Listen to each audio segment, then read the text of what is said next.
What's up, everyone? This is Josh Naparstik, and welcome to the world famous Dad's Turn to Talk. And boy, tonight do we have a treat for you guys. But before I give my formal introduction, I want to introduce my partners in crime. Let's start out with the man who is a diehard San Francisco 49ers fan and has a different soft drink every week. Tonight has some good sparkling water. Mr. Derek Tandro. What's up, Derek?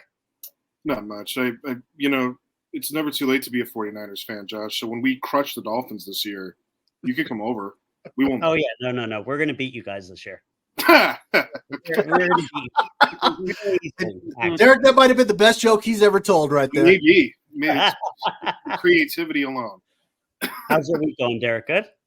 Yeah, not so bad. It got a little hot up in Northern California, but we're supposed to go back to normal tomorrow, which is good. Got it. Very cool. And our next guest is a guy I've known for a very long time who is a diehard Star Wars fan, Mr. Bobby Smith. Bob, what's going on, man? I'm doing all right. I'm really excited about the show tonight. I actually had some vacation time last week, so it was kind of rough getting back to work this week, having to catch up on paperwork. So wasn't really looking forward to that, but overall doing well and excited for tonight. Nice. And so now let me introduce our guest, our special treat. We have tonight somebody who was in all seasons of The Mandalorian, who's been in a show that Bobby and I love, 24. He's been in a ton of stuff. Ladies and gentlemen, without further ado, I would love to introduce to you our guest, Omid Abtahi. Omid, welcome. Hello. Thank you. Yeah, thanks for having me on, guys. Love to hang out with some dads. It's good to get some dad time in. Yeah, exactly. That's why we started this podcast, just so we could have some dad time. Oh no, seriously, we need it. We need it so badly. But yeah, we decided Omid and I have kids at the same school. And, I kind of found out what he did. And I was like, oh my God, I have to introduce myself to him. He didn't even know how nervous I was before I introduced myself. I could not This is the first I'm hearing of it. Yeah, I could not go up to you. It's pretty funny. Let me tell you something, Omid. He calls me up and he says, dude, you're not going to believe this, man. I think I saw Dr. Pershing. And I was like, really? And he's like, yeah, I saw him. And I said, well, go talk to him. No, I can't. It's been happening throughout the year. Like one by one, these parents will come up and they're like, yeah, I'm so sorry. I just have to say. And I'm like, I had no idea. Like their kids are fans, but their kids won't even look at me. Like it's oh really? It's really weird. Yeah. But it's cool. No, I love it. Anybody can come up at any time, I love talking about what we do, Well, that is awesome. I mean, that's, pretty much why I wanted you on here to, give our viewers. And by the way, before I start, everyone, please hit that subscribe button and comment. We would love to hear from you. So Mead, maybe, let's start out telling us about yourself, why you got into acting. How long have you been doing it? Yeah. So the short version of it is, I was an advertising major in college. I went to college at Caul Saul Fullerton in Fullerton. And I was not very happy. I was on pace to graduate in 3 years, and I was not having the college experience that was promised to me by so many movies and TV shows of our times. And in college, at least our college, they require you to take like a non-major course for arts for non-majors. So I had a choice between music and like art and painting and acting. And I can't do any of the other things I just mentioned. And I did take some acting classes in high school, and I did one play in high school. I was like, oh, you know what? I had a good time in high school. Let me take this acting for non-majors class. And it happened to be in a very I was going through my first breakup. And I don't know if you guys remember your first breakup. It feels like the end of the world, right? Oh, yeah. So So I remember doing my first monologue in the acting for non-majors class and yelling the entire monologue. And my teacher was like, "Oh, wow. Okay. Yeah. Omid, you got a lot of, I can tell you have a lot of talent and passion, and we just need to work on the craft." And so basically that kind of started me on a path of taking these acting classes in college, and my teachers and the department was very, very supportive of me, even though I was also an advertising major. And so in college, I started doing some plays and I started winning some acting awards. And then I started working in a casting director's office. I started working for Mally Finn, who I don't know if you guys know who this person is, but she did like The Terminator, Okay. Confidential, Matrix, Wow. 8 Mile. I mean, the list goes. She was one of the biggest casting directors.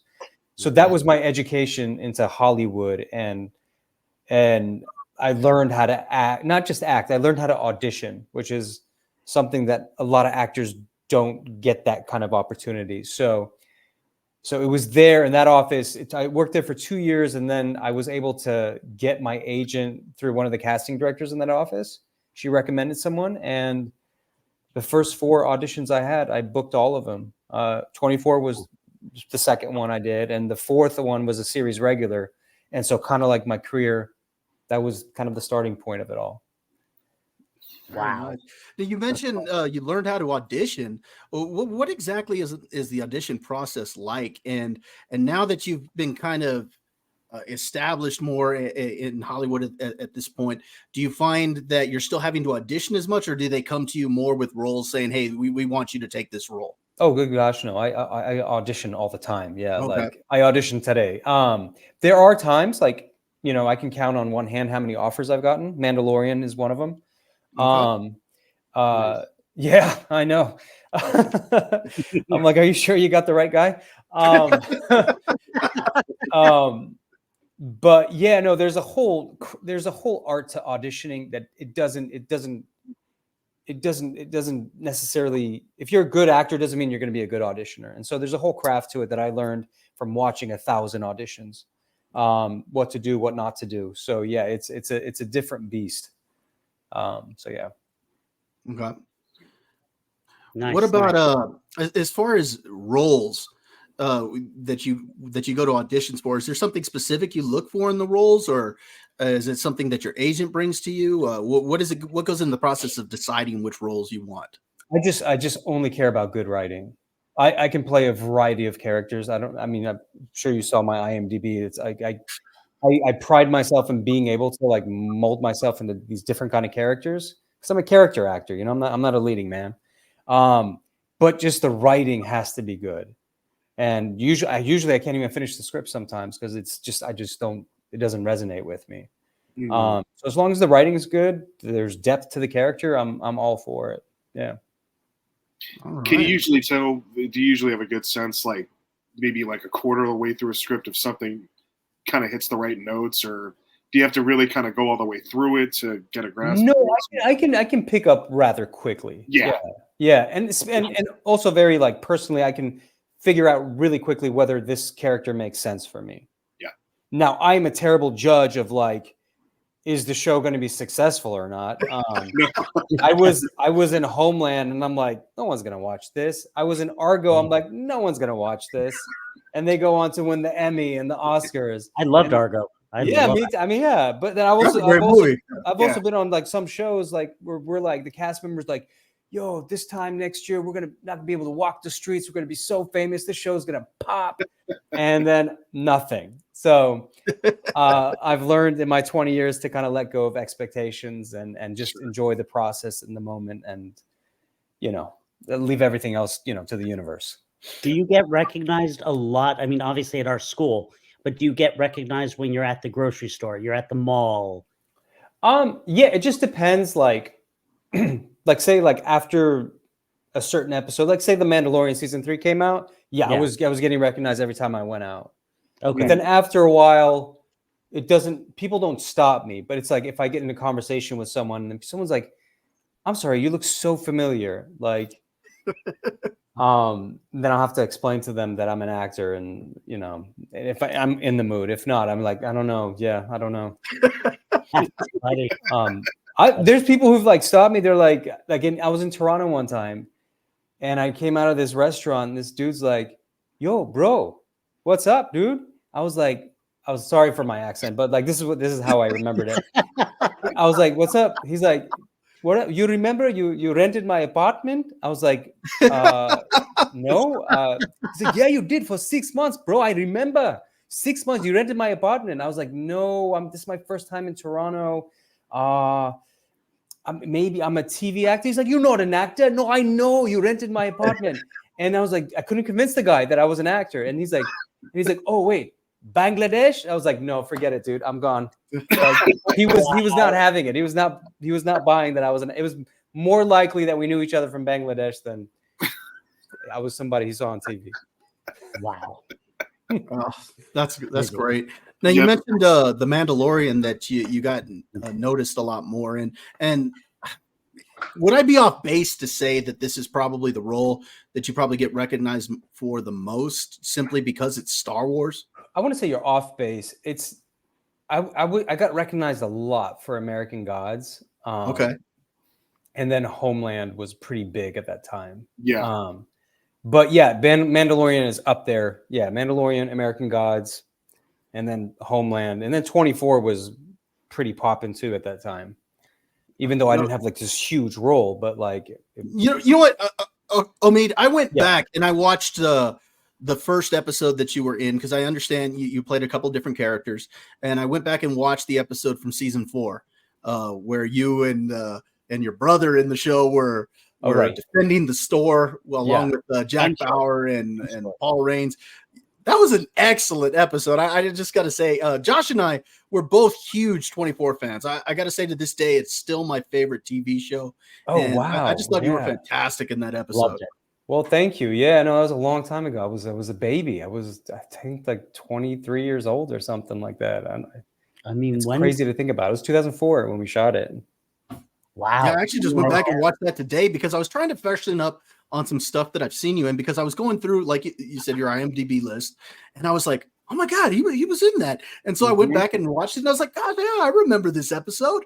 And I just thought that it was such a well-written episode, and I liked the whole theme of it, how your particular character, you were an Arab American who constantly got fingered or put down because of different events that were happening around, and yet you and your brother stood up to do what was right in that episode, and you helped Jack Bauer. I just thought the episode was just well written, and I thought you were fantastic in that. Well, thank you. Yeah, no, I mean, I'm listening to you like I'm hearing it for the first time. It's been so long. I was like, I don't remember that. Yeah, I just remember firing a lot of guns, which was really awesome. I was like, I can get used to this. Did you talk to Kiefer Sutherland a lot when you were on it, or was it kind of just like a do this scene and boom and he's gone? Like so long ago, like we never like hung out. I mean, might have had like a couple like fleeting conversations with him.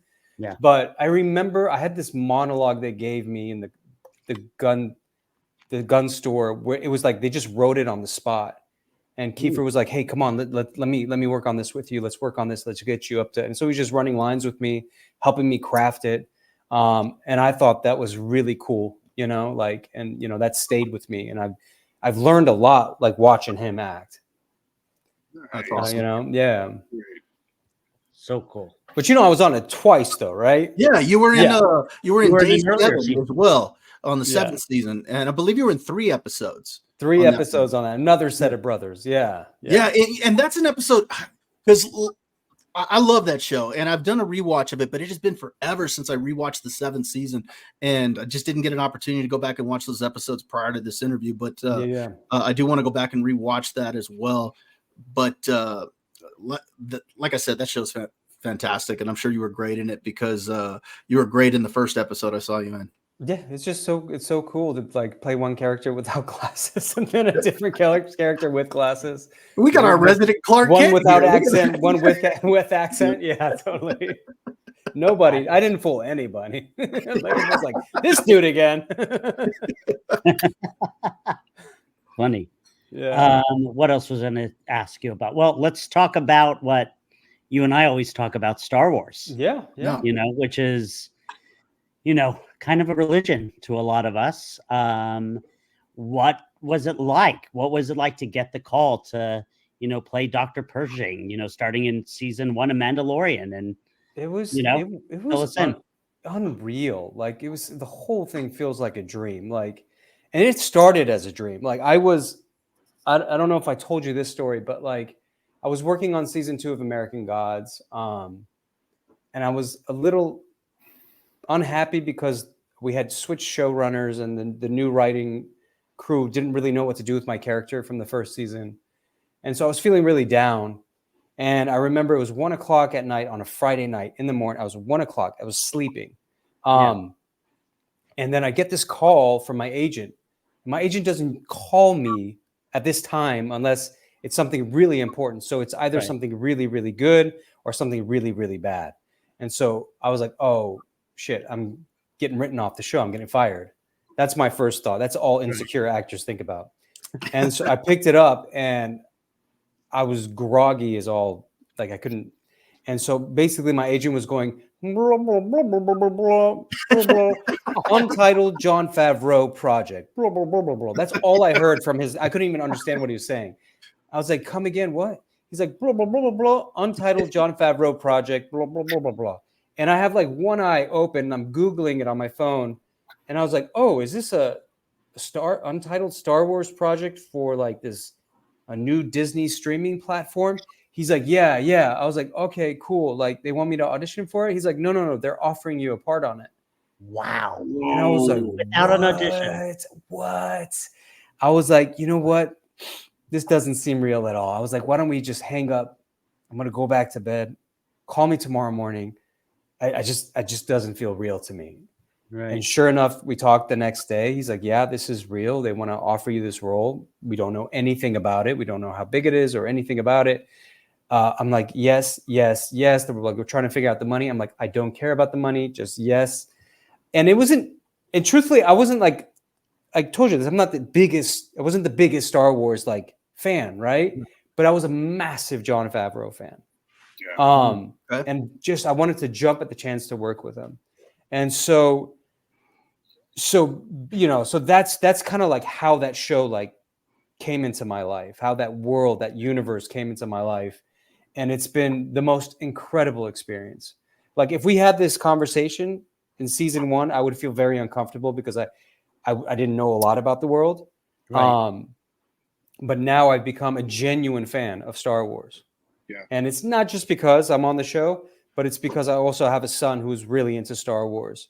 And when we told bedtime stories that were Star Wars related, he demanded that I knew what planet, the Porgs were from. Like he wanted the details, and I didn't know, and I had to learn it. So I became, I watched everything, and I became a fan. So now I can have this conversation with you guys. And I think a lot of people forget how big The Mandalorian really was when it first came out, because that was the flagship for Disney Plus. I mean, that was what started the network off.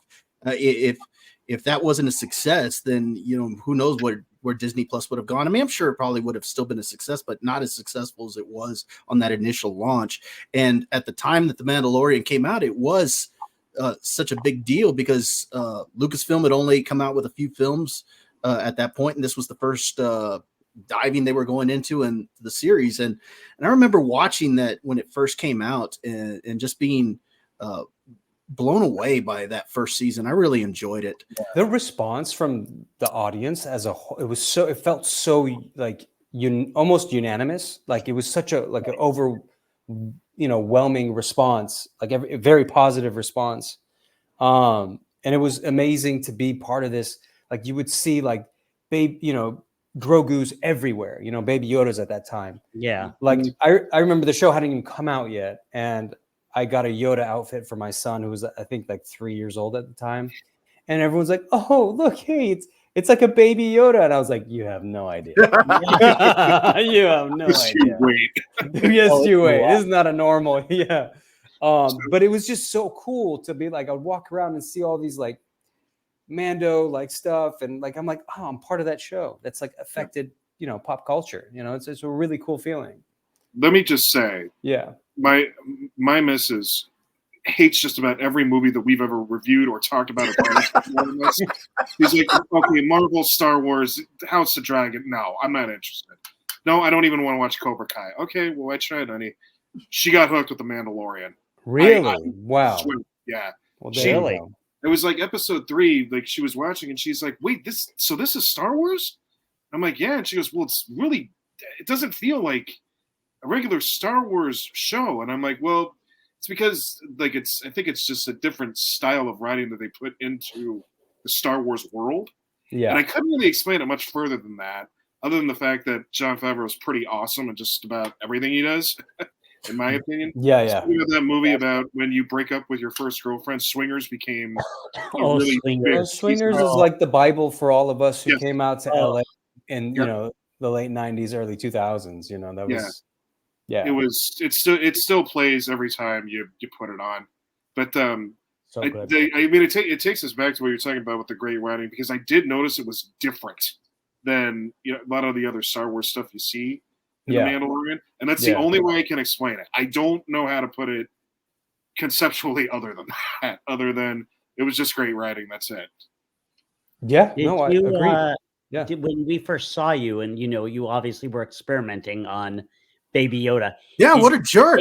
What are you talking about? It was very fairness, he helps Baby Yoda. I was ethically experimenting. Yeah, you did. Yeah, I was ethically experimenting. Had they told you his name was Grogu and that he didn't have a name? No. So they all came up with it later on. I think so. Yeah, we just called it Baby Yoda. Yeah. How much? No, it was actually called the Child. The Child was That's what right. it was called. Child. Yeah. That's right. It was the Child. The Child, the Foundling. The crew called it Baby Yoda. But yeah, I mean, I was there for the very first day they shot, but my first day of filming was maybe the second or third day of filming. And, I don't know if you guys have heard about the story about like, we had to shoot it 2 different ways. We had to shoot it one with the animatronic puppet and then one with a tennis ball, which was later meant to be CGI. Really? No, I hadn't heard that. You hadn't heard that? No, I didn't hear that. And Werner Herzog called them cowards for even having the option of the tennis ball. And someone took the tennis ball and threw it out. Like you never saw it again. And so it was all animatronic. Thanks to Werner's, no one says no to Werner. But I forget what the question was, but like, about if you knew his name was Grogu, if you guys knew right away. No, we didn't know. And we had no idea how big of a hit he was going to be. Right. Yeah. So. Yeah, he's a big hit. Yeah. The question I have is, now that the show is established in 3 seasons, and how much are you told ahead of time as to where your character might be going or where the show might be going as a whole? I mean, obviously, I'm sure there's a lot you can't share with us, obviously, but is that something that they actually tell you, or do you find out, when you actually show up on set? I mean, I don't know anything. Like you do get if you're in something, they give you like, a month, or they have to clear your schedule. You have to check your availability. So you have like a month or 2, like heads up that they're going to need you. But when I was done with this last season, episode 3, and I was saying my goodbyes to everyone, I was like, is this goodbye forever? Or is this, I'll see you later? And they don't give you shit. They don't, you don't know. You're like, okay, all right. You just have to kind of make peace. I told you this, Josh. You just kind of have to make peace with it. You're like, this could be my last time, and I'm just grateful for what I had. Would I love to continue doing it? Absolutely, but it's out of my hands. Like they're the ones that have to come up with the story that makes sense and incorporate the characters that they want. It's such a big world. There's so many great characters in it. So like, you just have to. I have no idea. As far as I'm concerned, it's in the past for me. Gotcha. Yeah. Let me ask you this, Omid. When you did that episode that we talk about in season 3, where you were at the Senate, and talking about cloning and all that, was that predominantly CGI, or was there a crowd in there? How did they do that? Wait, which one are you talking about? The Opera House? Yeah, or was it the? Oh, it was the? I think it was the Opera House. Yeah. Oh, the Opera House was me on a little wooden platform with a blue screen around me and like 3 or 4 extras in front of the camera, like an over the shoulder for them. Really? So here's this me, and I had to deliver this monologue probably like 25 times with the camera just switching, positions Right. and stuff like that. And I only messed up once, guys. That's how well I knew that monologue. There we That's go. amazing. Good for Yeah, you. yeah. But it was pretty. It doesn't. When I watched it, I was like, thank goodness for CGI, because it felt really awkward talking to 3 people. Well, Yeah. you actually answered my next question, because I was going to ask, is that more awkward to do something like that where it's going to be predominantly CGI and you're by yourself? It's. I think the most awkward part I think I experienced was like in the season 2, episode 8. We were in the ship. They had me like as a prisoner, and we had to be like, "Oh, now you're getting shot. Ooh, now you're turning left. Ooh." And like that stuff feels awkward. Like you feel like a little kid again, and like acting for like kids. You're like, "What's that?" Time. Everybody look to the left. Like so that stuff I find awkward. Otherwise, like because of the use of the volume on Mandalorian, a lot of these new Star Wars projects, you get to see Coruscant. You get to see, these different sets that you're on, these different like parts of the world. And it's really freaking cool. Like you walk out of your apartment and you see these hallways like just going and going, and so it leaves very little to the imagination. So you've immersed in it. But that being said, our jobs as actors, whether that thing is there, whether that LED screen is there or not, we have to, if it's a blue screen, we fill in the blank. Like we use our imagination.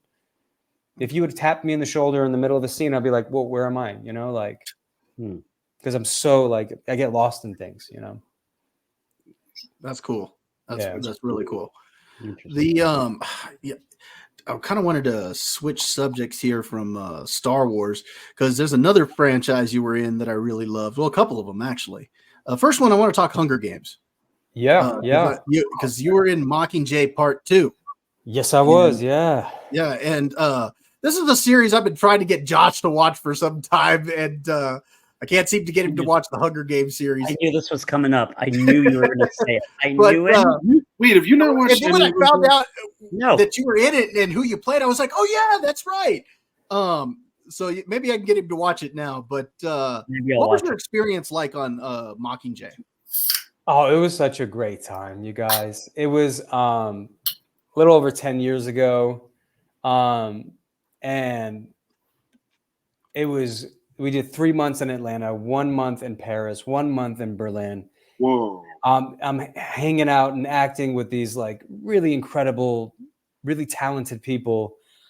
It just, and then partying with these people afterwards, because like Jennifer Lawrence and like Liam Hemsworth and like Woody Harrelson, these guys can't go out and go to a bar, they'll get so we had to go to their hotel rooms, so we would go out and party at their hotels and hang out, and then you got to, in Hunger Games, at least my part of it was all action, it was like shooting guns and running away from monsters, and it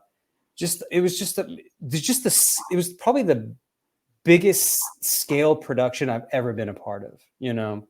Like we were renting out this old hangar in Germany that used to belong to the Nazis. Like we would shoot in these like in the woods, like these dilapidated buildings in the woods where they're like had caution signs, and they're like, seriously guys, they're like, please listen, like there's landmines if you step over this caution sign, like they're still out there. So they're like, don't go in those buildings, caution sign, there's asbestos or whatever, the mold or whatever. Like it was just the coolest locations we shot. And it wasn't like, as an actor, it wasn't a whole lot to do. It was just mostly like action and stuff like that. So the sets themselves, because you said it was one of the bigger productions that you've been a part of. Like I went back and watched some of your scenes from Mockingjay. How much of that was practical sets as opposed to CGI? There was, I mean, like almost all of it was practical. Like, yeah. I think I remember the only CGI that I remember was those monsters in the tunnel, where these I mean, and same thing happened on Mandalorian. Like, these goofy guys in these gray suits with white dots on them. It looks so goofy, and you're supposed to be scared of them. But it was like, I don't know if you remember. Do you remember that scene that it was in that black liquid that comes? Yes, that's actually kind of where I was talking about, because that whole setup looks like it's a practical set, except for like the black liquid and stuff. Exactly. So that's what I was curious, is like a lot of that practical. I mean, the set is practical. The goo obviously is not practical. Right. Like, we're running from nothing, but like that was an apartment building outside of Paris, and it was, in a little, probably the poor section of Paris. And so I don't know if you know this, but I used to live in Paris. So like, it's there's a lot of like, Middle Eastern people, like, minorities that live on the outer skirts and the lower income. And so they weren't happy that here was this film crew showing up every day, firing guns at 7 a.m. And we would just be like, you'd be sitting there hanging out, talking to someone. All of a sudden, like, this can of Coke would come flying, a frozen can of Coke would come flying down 30 floors up and smash right next to you. And you go running like for cover. Like, people were not happy that we were there. But that set was amazing, and the whole experience of being on Hunger Games was amazing. Yeah, I thought that was a great sequence there, and you're right. Your role was pretty much action. I mean, you got a few speaking lines here and there, but yeah, that whole sequence there that you were involved in as y'all were moving through the Capitol, I thought was just amazing. It looked great. Yeah, it was great. Yeah, fully recommend for anyone to experience if they can. Yeah, you need to check it out, Josh. Trust me, that's a series worth watching. It's worth it. Yeah, I'll watch it. Your daughter's in 3rd grade, right? Or now going to be 4th? No, 2nd. Oh, 2nd. No, okay, so wait till she's a little bit older, and you can watch it with her. Nailed it. Like our neighbor, like his daughter is now in 5th or 6th grade. She just started watching it. Oh, really? So maybe you can, when she's that age, you can. Yeah, my kids really like it, and I went to see the prequel that came out back in November with my 17-year-old and my youngest daughter, and we went to go see that, and they had a blast with that one. So. Yeah. I was a big fan of the book, so it was really cool. Anytime you're a fan of a project, it was cool to be part of it. Yeah. Well, that's great. Is Woody Harrelson as cool as he seems? Probably. I mean, yeah. I mean, like, I wish I could hang out with him more, but like, no. I mean, I had one scene with him. Yeah. And he is every bit as you imagine him to be, without getting into too much details. That's fine. No. That's that. I remember watching him on Cheers, when we were young. Yeah. And then he came out with Natural Born Killers. And I was like freaked out because I'm like, Woody? Yeah. What happened? Oh, I know. He's so good. He's such a good. Yeah. What else, Bob? You have another series that you were on that I really like, because like I said, you've been a part of several franchises that I love: Star Wars, The Hunger Games, 24, and I had forgotten completely about it, but you were in the Breaking Bad universe as part in Better Call Saul. Yeah. I did 3 episodes in the first season, and it was like one of the best experiences I've had as an actor. Like, we had you were great in that as well. Thank you. Yeah, I was I got to, because I was a big fan of Breaking Bad, and so to be able to say their character names like coming out of my mouth was like the same with Family Guy. When I did Family Guy, I was like, this is I watched every episode of Family Guy up to that point. Yep. But yeah, it was just a really great acting experience. They would let us do this scene that took probably 6.5 minutes from beginning to end, and they would just let us run through it every time. It felt like theater to me, and it was very cool to be. I had no idea that show was going to be that big. So, I was one that was kind of late to the party on that show, mainly because I was a little late to the party on Breaking Bad. I didn't catch Breaking Bad until all of the seasons had released, and I binge watched through those things and loved them.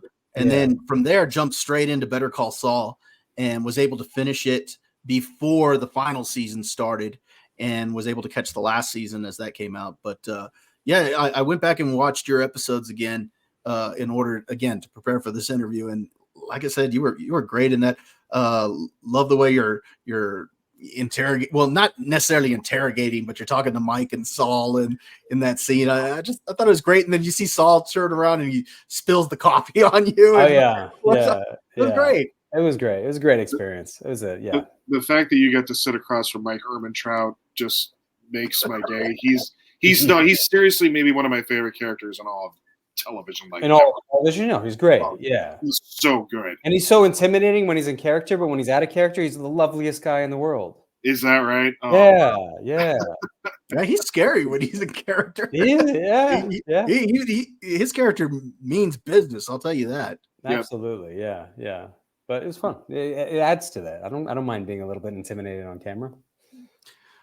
So with all these projects that you've been involved in, because again, you've been involved in so much, what is it that stands out to you? Is there any specific role that stood out to you as being your favorite, or something that you just was just your favorite, is what you enjoyed the most, best experience, or what stood out to you?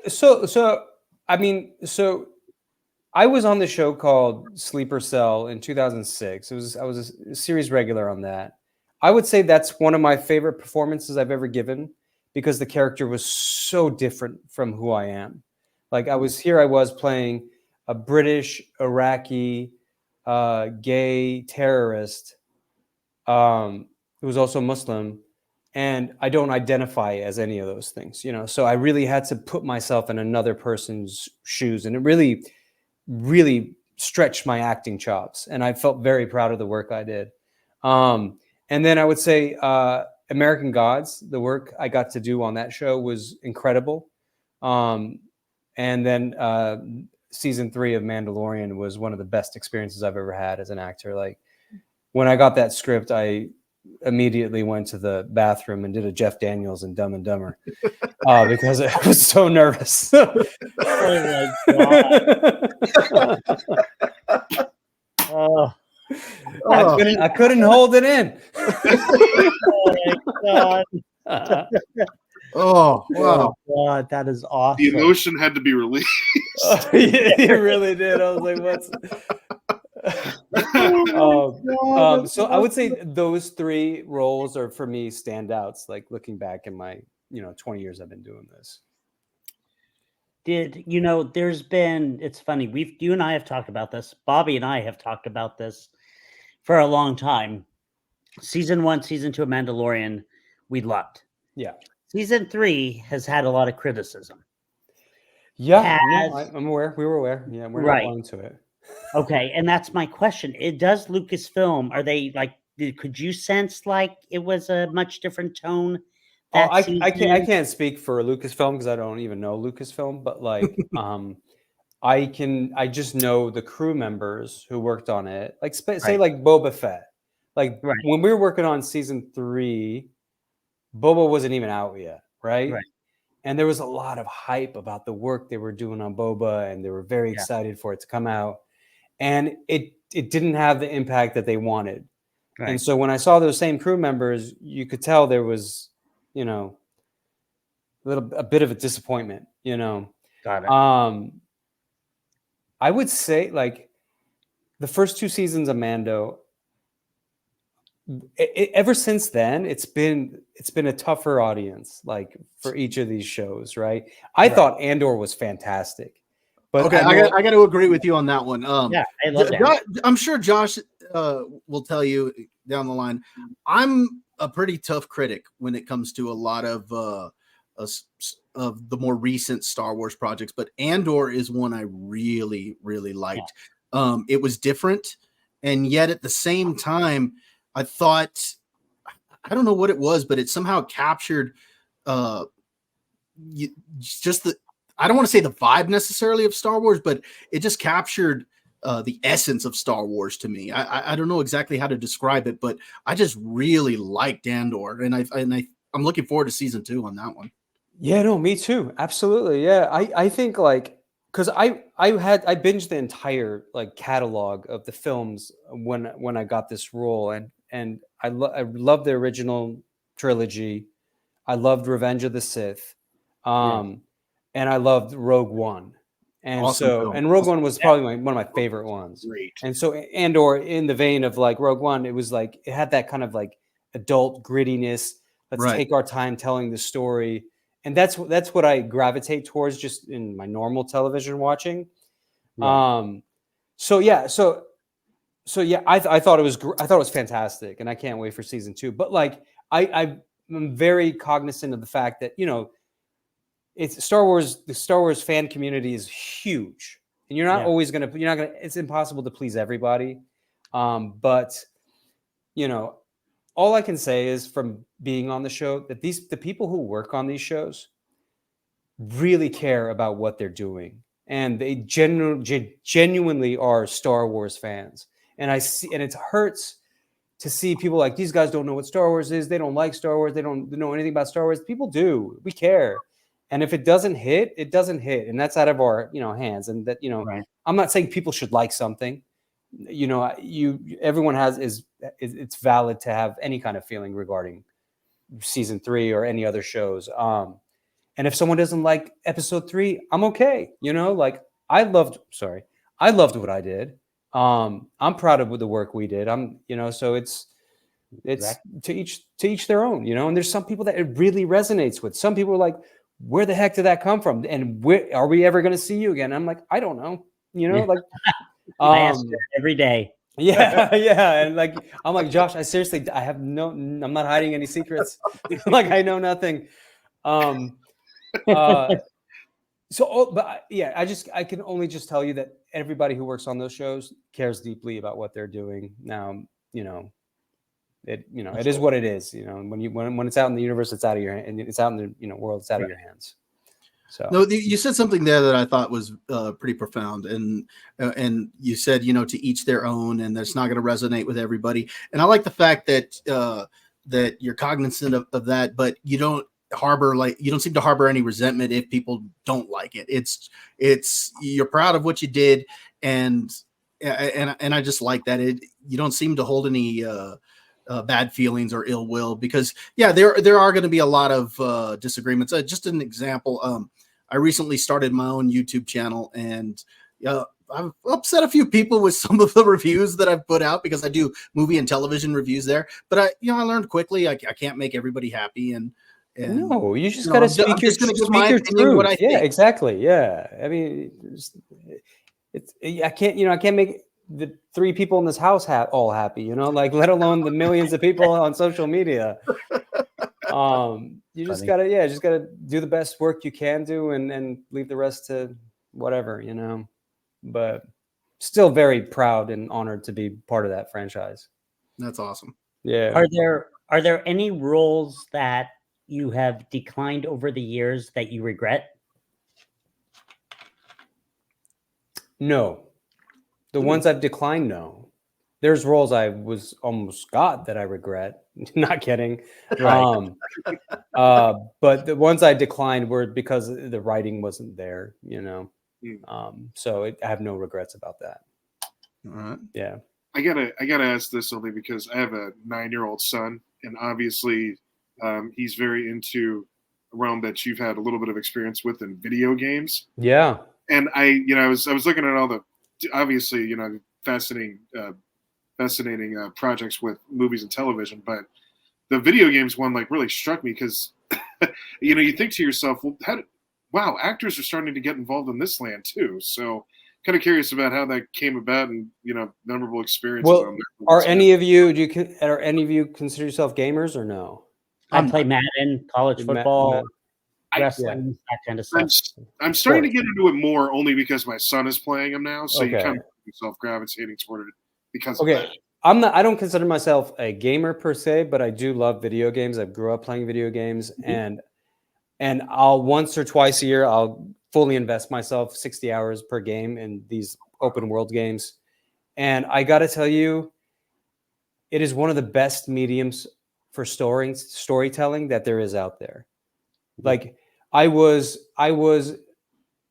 during COVID. I was in Toronto working on this show, and they stuck us in a hotel room for 2 weeks. We couldn't leave. Like, we couldn't leave the door. We had everything delivered to us. Wow. Kind of felt like prison, like a cushy prison. And so I took my PlayStation and I was playing Ghost of Tsushima, like for like 50 hours. like people were like, "How's Toronto?" I was like, "You mean 16th century Japan?" Like, I got so invested in these games. I was crying. It's just like, wow, what video games have become is incredible. And to be an actor in a video game, if the writing's there again, it's just super cool. Like I'll be playing video games and my wife's like, "What are you doing?" I'm like, "I'm working," like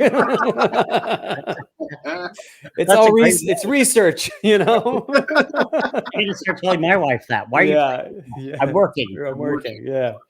But it's really cool. Yeah. I've had a great time working in video games. So I hope to continue to do that as well. That's awesome. Yeah. Is there any one of maybe the games that you've either played or a game that you've been involved in from a voice acting standpoint or whatnot that you'd like to see adapted into a live action adaptation? Ooh, that's a good question.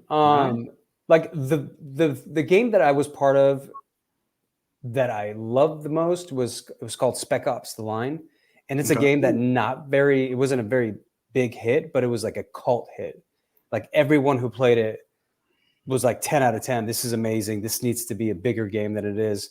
Like, I would love to see, and that game turned into a live action, but that's, I don't know who's going to do that because the game wasn't successful to begin with.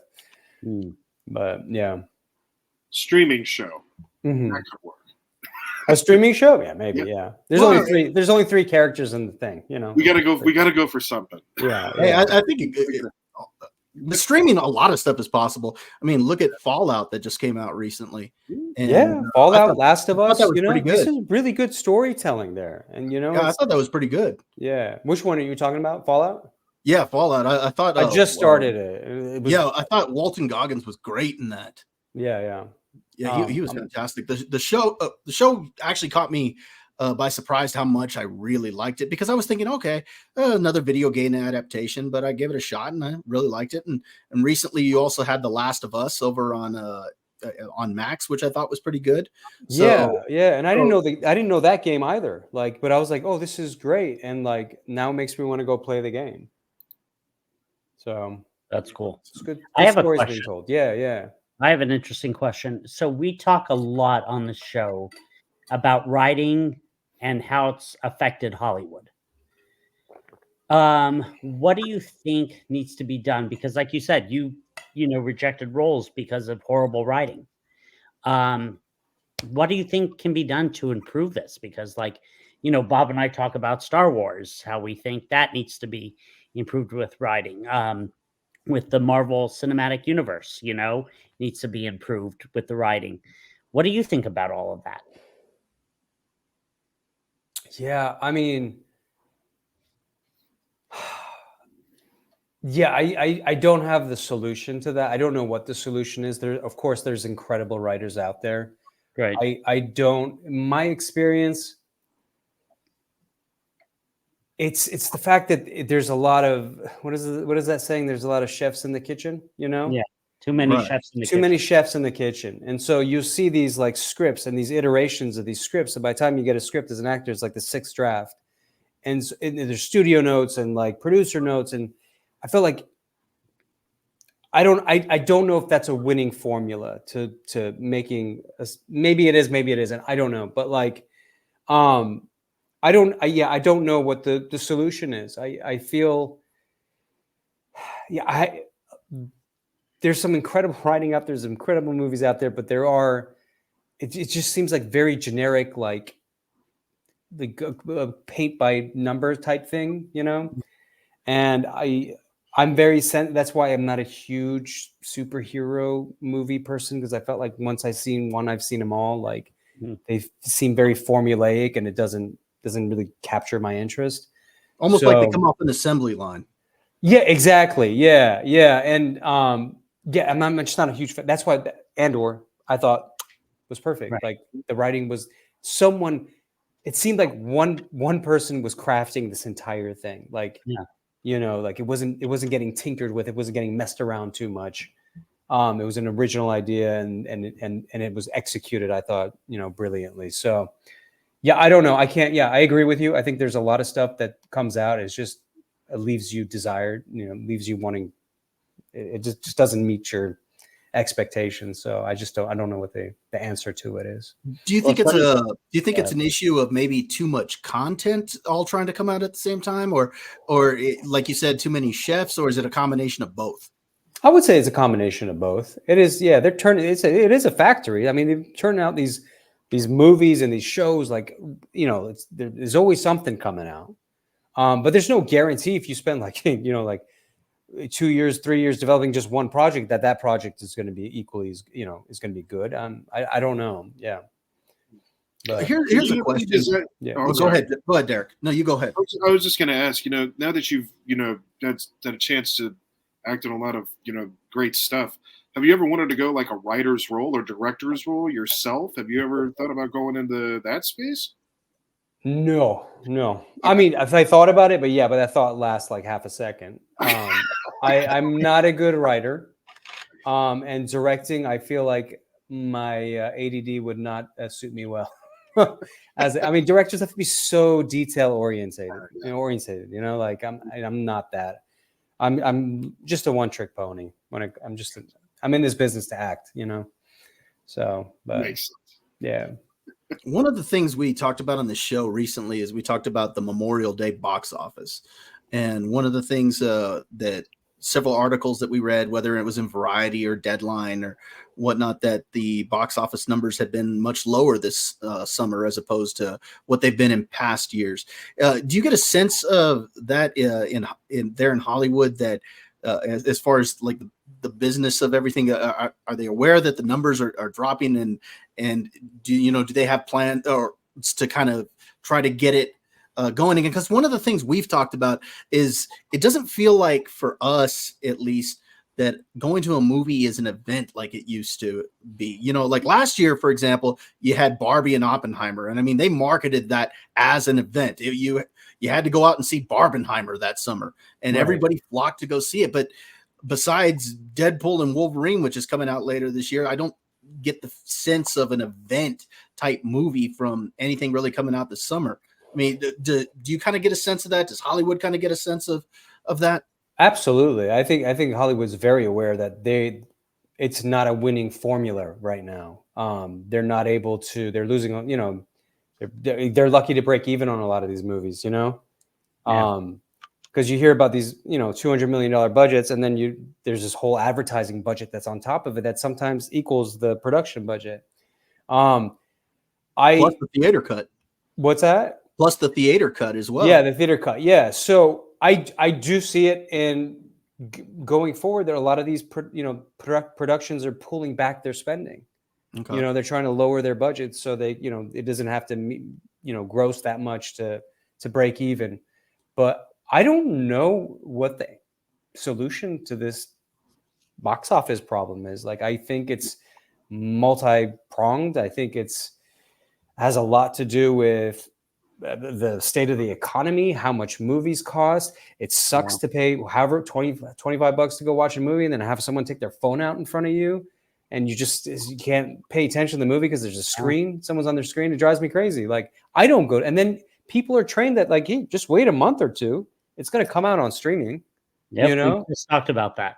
Yeah, Fall Guy was an example of that. I that just came out at the beginning of May, and then like 2-3 weeks later, you could already get it on demand on streaming. Yeah, so I think streaming has changed everything. Like, I don't know going forward what the answer is going to be. I think it's going to be certain movies, like you said, are going to be event movies, and I don't know. Life is expensive right now, guys. Like, especially here in LA. Yeah, if you got a family of 4, it's $100-something to take your family to the movies. Like, who's? That's insane. That's without the popcorn. And that's without the popcorn. That's like nobody not having nothing. Like, So yeah, I don't. It just I don't know. Like every time I go to the movies, I have to like go to the bathroom like 45 minutes in, and like it sucks, and you miss like 7 minutes of the movie. With my bladder. But yeah, I don't know. Yeah. But there is but the industry is very, very aware of what's going on. Yeah, you mentioned the production budgets, how they that you're seeing them pull it back. Did you see Godzilla -1? So I just watched the first scene like with my wife because I really want to see it, but I was like, I want to see it with you, sweetie. And after 10 minutes, she's like, yeah, can we watch something else? Oh yeah. So I'll have to go back and watch the rest of it. No, the reason I bring it up is I was just amazed by the fact $15 million, that it was right? $15 million budget. Yeah.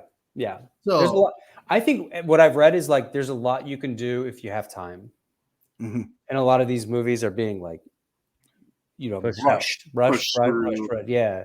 So yeah, no, there's a lot you can do incredible work without those hundreds of $1 million budgets, like, and Godzilla -1 is a great example of that. I'm assuming, right. Like after the first 10 minutes, that's my statement. Wow. Another role I wanted to ask you a quick question on. Yeah. Do you remember doing the movie Brothers with Tobey Maguire and Jake Gyllenhaal? Went back and watched one of the scene where Tobey Maguire killed his fellow prisoner of war there and whatnot. Again, you were great in that scene, egging everything on. But what was your experience like on that film? So what was interesting with that film, it was during the writer's strike of 2007 or 8 or whatever it was. And so I had the script and all my lines were they're like, this guy is going to say something here, but the strike has happened. So no one can write down what I was going to say.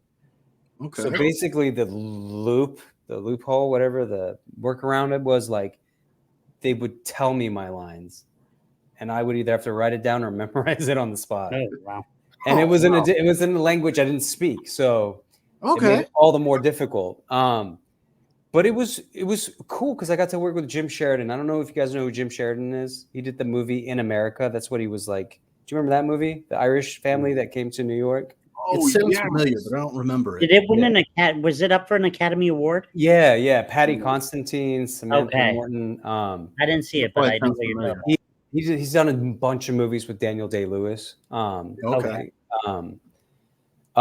Anyways, I was like, this guy's an incredible director and he wants to cast me in his movie. And so, yeah, getting work with Tobey Maguire and like passing Natalie Portman and Jake Gyllenhaal, like from my costume fitting, like that's like, you're like, whoa, this is my life. This is so cool.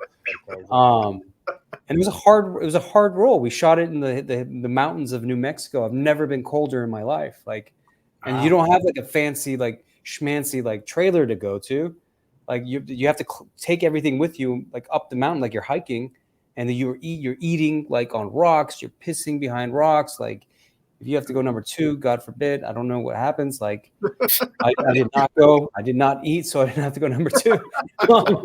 Can't imagine going Jeff Daniels up on those rocks. No. Different problem entirely. Oh my God. But yeah, no, that movie was a great experience. It's cool. And it's also cool to play. It's fun to play bad guys every now and then. Yeah, and that's why I say you were fantastic in that, because you were one of the villains in that one, and you're sitting there egging Tobey Maguire on, and I thought it was great. So yeah, thank you. Well, thanks for taking the time to also watching this stuff, man. It means a lot. Oh, it's my pleasure, because like I said, there's so many things that I've seen that I liked, and as I was going through your list, I was like, oh my gosh, he was in that. I really like that. And I had to go back and watch it because I wanted to see it again. Yeah. I think I'm one of those faces, like I'm in that group of actors, like once you know me, like you're gonna start seeing me like pop up here and there, like on these different TV shows and movies and stuff like that. It was when I saw you in Homeland. I'm like, oh my, that's it. Because Homeland was a very big deal in our household. So it was a very big deal everywhere. Like That's an incredible show. Yeah, Josh, have you That's seen it. Claire Danes was in that, right? That was Claire Danes and Claire Danes and Patinkin. Damian Lewis? Damian Lewis, yeah. And Manny Patinkin. Mandy was in that, Patinkin, right? yeah. How was yeah. he?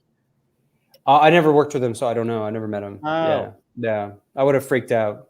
I remember Believe me. I would like him. So him, like just from Princess Bride, Yeah, Yeah, you're near of him. course. and then My also I got to work with Crispin Glover, Oh wow. Wow. on American Okay. Gods. Yeah.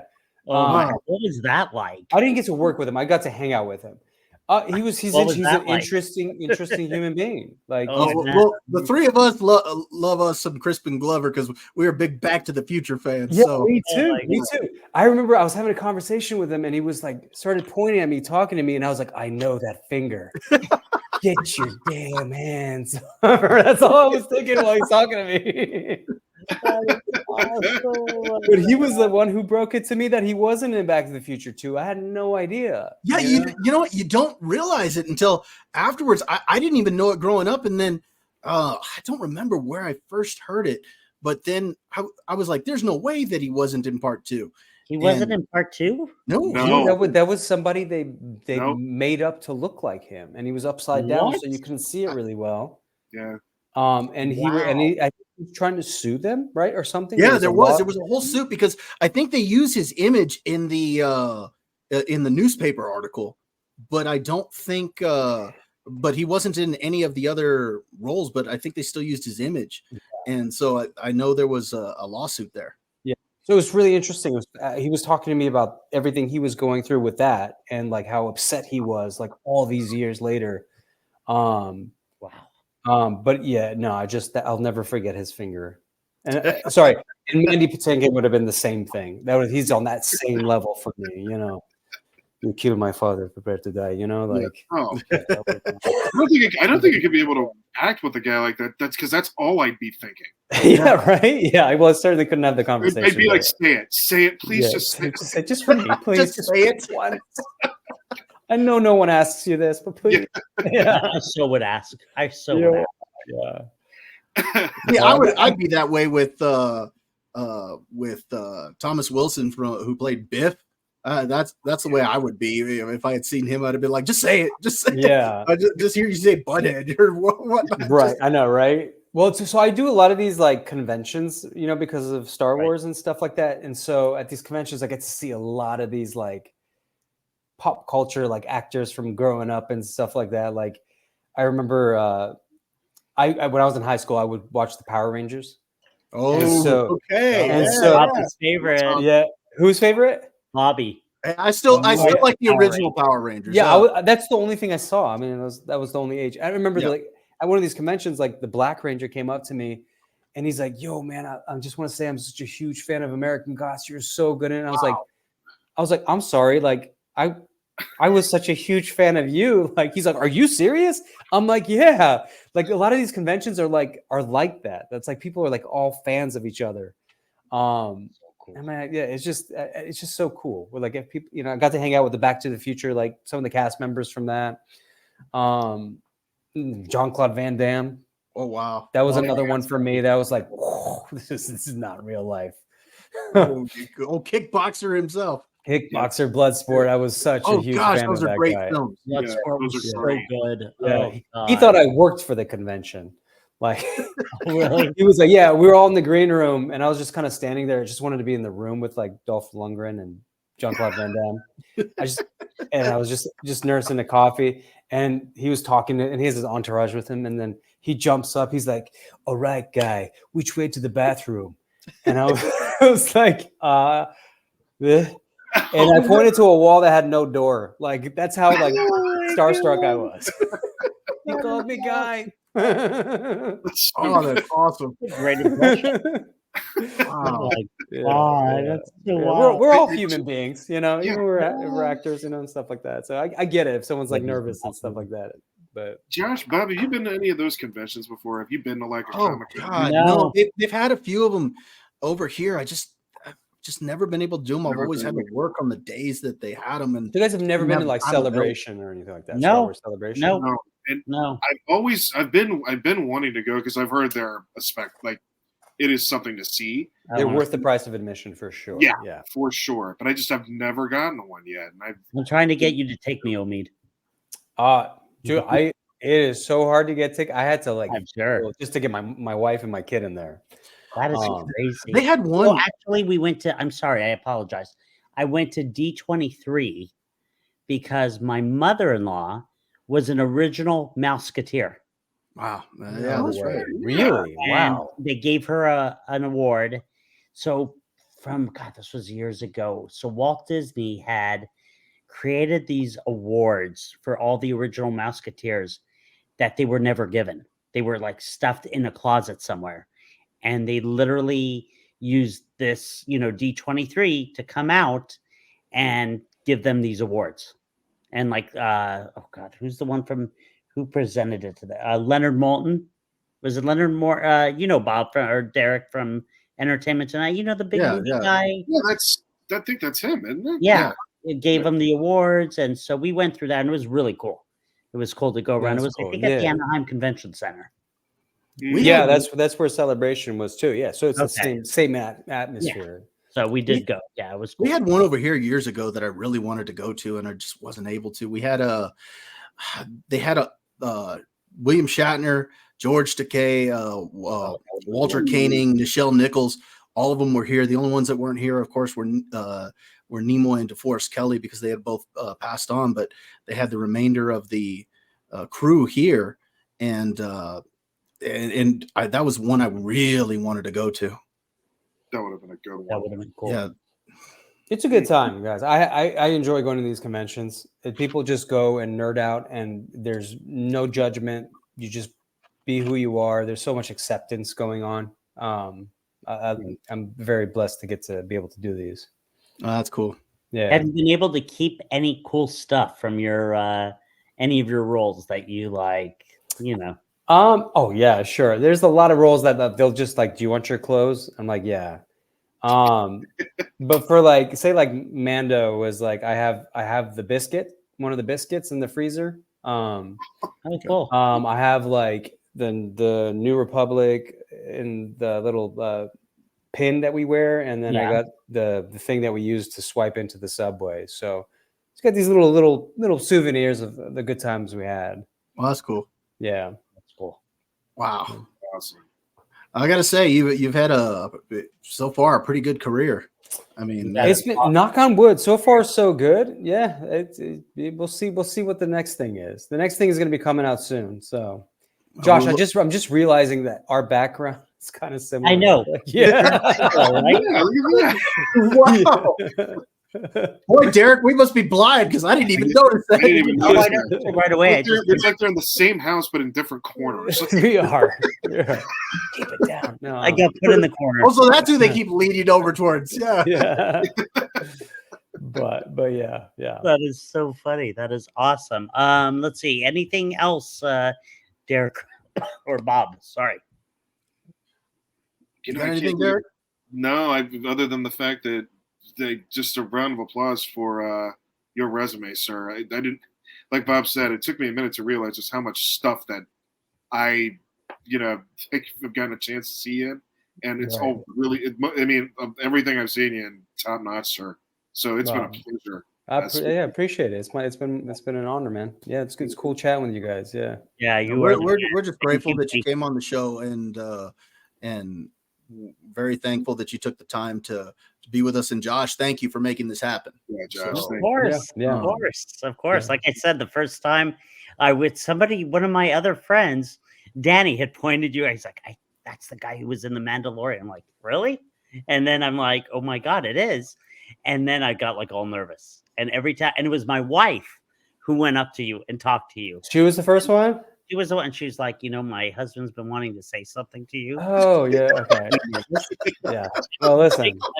Thanks for taking away my manhood now. You know what's interesting? I had this tweet that went viral because I posted taking my son on set with me, and he got to work in the background. And this tweet, like, people were like very the response was very positive, and it was I don't know how many times it was shared, but there was like articles written about it. Anyways, that was like a year ago, and then a friend of mine just like, oh hey, this I love seeing this. Somebody just reposted this in a big Star Wars group on Facebook, and I was like, oh, I'll go check it out, and you can't help but read the comments. People were like, there was people who were like, this guy's such a liar. He's made it all up. I was like, these people are impossible. But anyways, there was a couple people from our school who were like, this guy goes to our school. I haven't said hi to him yet, but like, I know the kid he's talking about. I'm like, but anyways, it just made what you just said. It made me think of that. Yeah. No, that was funny. And then we started talking. Yeah. And I'm a big Star Wars fan. And you're like, really? Tell me about it. Yeah. Yeah. But no, awesome. Man, it's been great getting to know you, and we'll hang out again next year. And you will. Yeah. We'll see where this life takes us. I know. We're crazy. We're going to be looking forward to what you're coming out with, sir. So we can. Yeah, whatever you're coming out, we're excited. We're in to watch. Yeah. Okay. Absolutely. So, yeah. Well, normally at this point of the show, we want to plug any social media that you've got or anything that you want. So, since you're our guest, any social media that you want to plug? I am not a huge social media person. I have an Instagram account that hasn't been active for 8 years now, ever since I became a dad. I'm on Twitter, but I only do it when the jobs make me post something. Okay. But yeah, I mean, I guess Twitter's the only place you can find me, and like I can try to respond. Yeah, but I just don't have it on my phone. I have to be on my computer to look it up. There you go. Yeah, old school. Yeah. Bad. What about you, Derek? Where are we going to find you at this week? Forgive me. I mean, this is when I remind everybody just how old I am, and if I do social media, it's on one of two places: LinkedIn or Facebook. I thought you were about to say MySpace, and I was going to be really impressed. You know what? Or Friendster. You remember that? I was on that not too long ago. Looking back in life, but really, I don't think. Were you on MySpace, Derek? Yes, you were too. Yeah, I know. I was. Oh, yes, you were. Yes, I remember now. Okay. But then I went on to Facebook and thought I was so cool now and feel so old. Oh yeah, Facebook is so not cool. like it's all just us all old folks, and everyone left. Yep. All the young kids left. Or they grew up into us old people. Yeah, which is fine, because when you become a dad, it's not cool isn't what I'm looking for anymore. It's fine if I'm with the old. That's fine. I don't mind. Yeah. Yeah. I have a very private Facebook account just so I can keep up with my friends and their baby pictures and stuff like that. Yeah. That's that's about it. Yeah. That's pretty much the only reason I'm on it now. Like, oh, we got a new job. Good. Right. And then thumbs up. Yeah. Awesome. Yeah. Let's see. For me, you can find me on Facebook. You can find me on Instagram under the Family Man of the Valley. I'm a realtor here in Southern California. Also on TikTok and LinkedIn. So, all right. Well, what a wonderful evening it was. Omid, again, thank you from the bottom of our hearts for doing this. Yeah, my pleasure, guys. My pleasure. It was fun. Yeah. Come back anytime. We'll probably have you come back again soon. All right. Stick around a few minutes. We'd like to talk to you a little bit afterwards. Okay. Yeah. So I can divulge the real secrets. No, I'm just kidding. About season 4. I'm kidding. Yep. All right, guys. Have a great evening. We'll talk to you soon. I'll talk to you later. All right. Bye.